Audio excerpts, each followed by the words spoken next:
Hello mga baby! It's been a while! Yes mga baby, I'm back again. I am going to vlog because I am cooking my favorite gamberoni. Yes, most of my friends and my children are also using YouTube as a guide for them to be able to cook the food that I am also cooking for them. So that's why I'm going to record this. I'm going to take a video and I'm putting this in YouTube so that anyone who wants to cook gamberoni, you will have an idea how I make my own gamberoni. Yes, gamberoni is one of my favorite. I love gamberoni.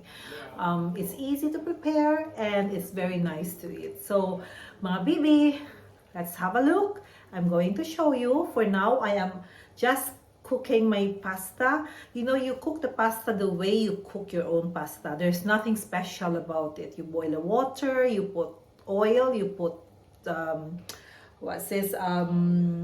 salt, or some other people they use butter instead of oil, but me, I'm using oil. So yeah, so I'm just boiling water. I put already I put already the oil and salt, and then after that I will just put the pasta and wait for it to cook. All right, so I've got my spaghetti noodles here. So let's put the spaghetti noodles on the pot.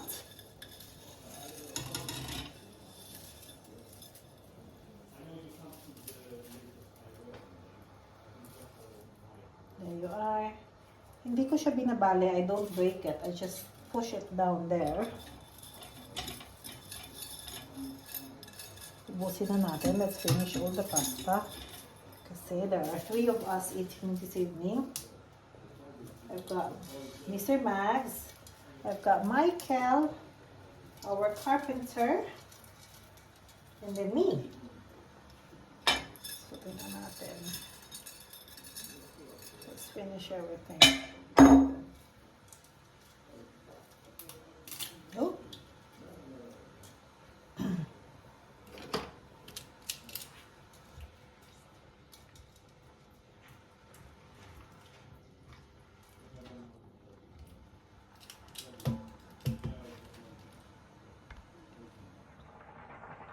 Right, mga bibi, let's go to my ingredients for the gamberoni. So, I've got garlic. I've got my tomatoes. Actually, I'm using tomato plums. And then I've got my shrimp here. And obviously my basil. I also put some fresh tomato in the oven, and I just want that to be cooked, and then I'm going to put that along with my tomato plum as well, this one. So instead of tomato sauce, I use this peeled plum tomatoes. Okay, so let's go and start making our sauce.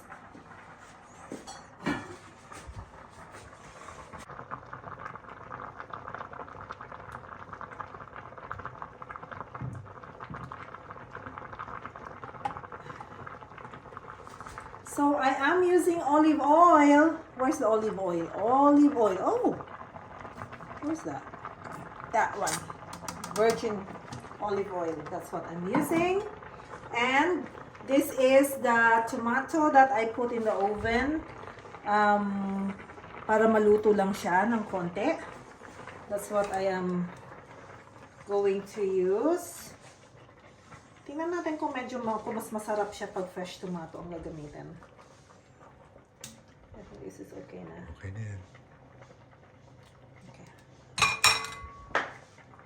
Right, so what I'm going to do is put my garlic. Let's open the door because it's going to be...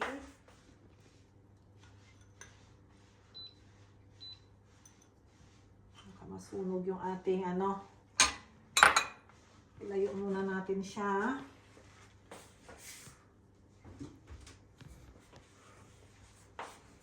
Kasi masyado siyang mainit.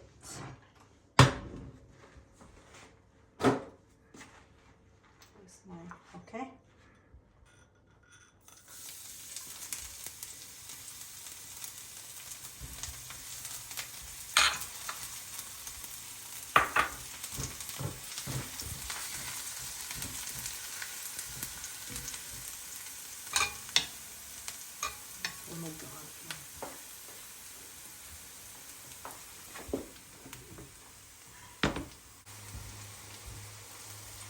Yan. Pag medyo brown na siya, then we're going to put our tomato.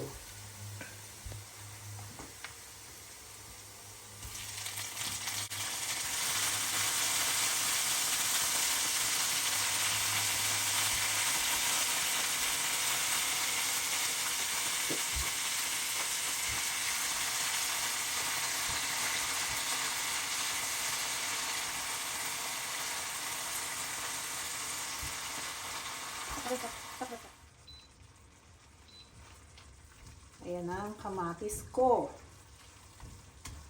Ang gagawin ko ay gigisa ko din yung aking shrimp.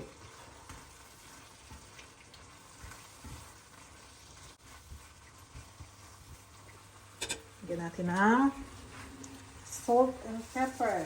Wala tayo ng salt.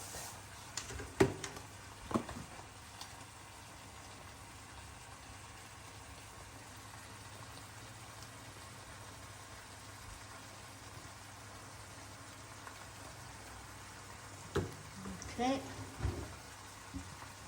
Oh, tayo na muna.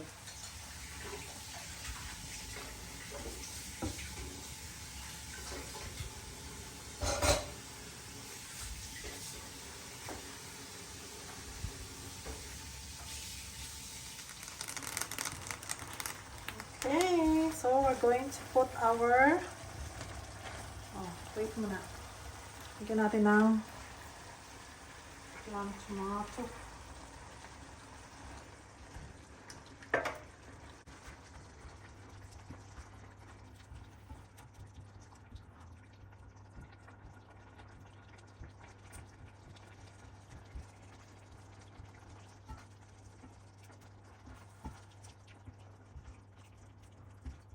Yan.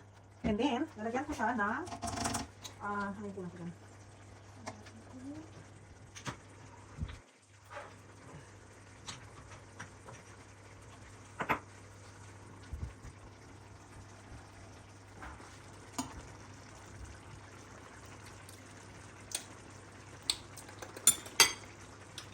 Kulang sa alat. Kulang sa alat.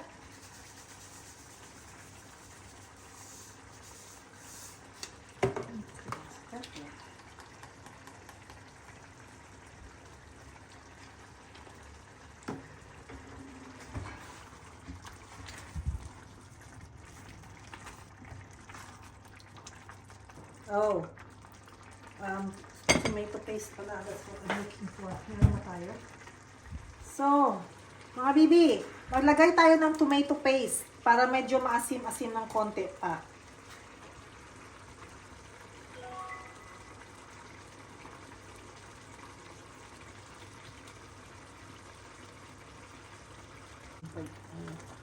Okay, so, maglagay tayo ng konting chili flakes para medyo maanghang ng konti. Konti lang daw kasi hindi lahat gusto ng maanghang.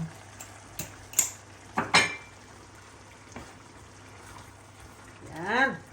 Ready na. Ready na tayong kumain. Dali lang. Maglagay tayo. Hindi, lalagyan ko ng ito. Lalagay ko mamaya. Sa taas na yan. Okay. So, let's prepare. Ayan. We are going to dish out na the pasta. Kasi kakain na kami. Yan. Siguro naman. That's one.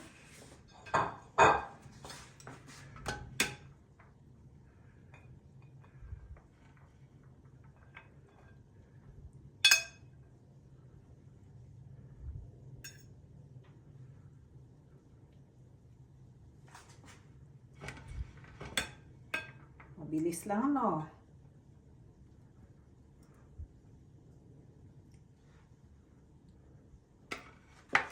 Okay, two. The third one. And the third one.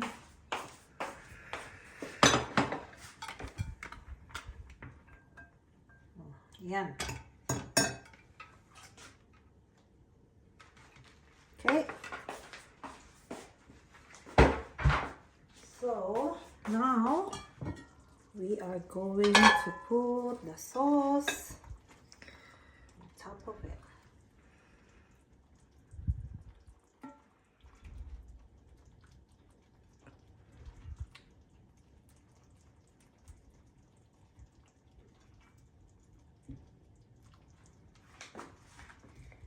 And this one.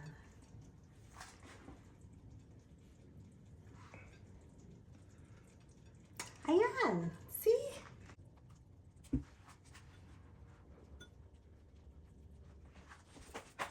Hi guys!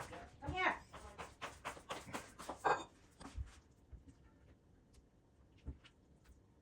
Oops.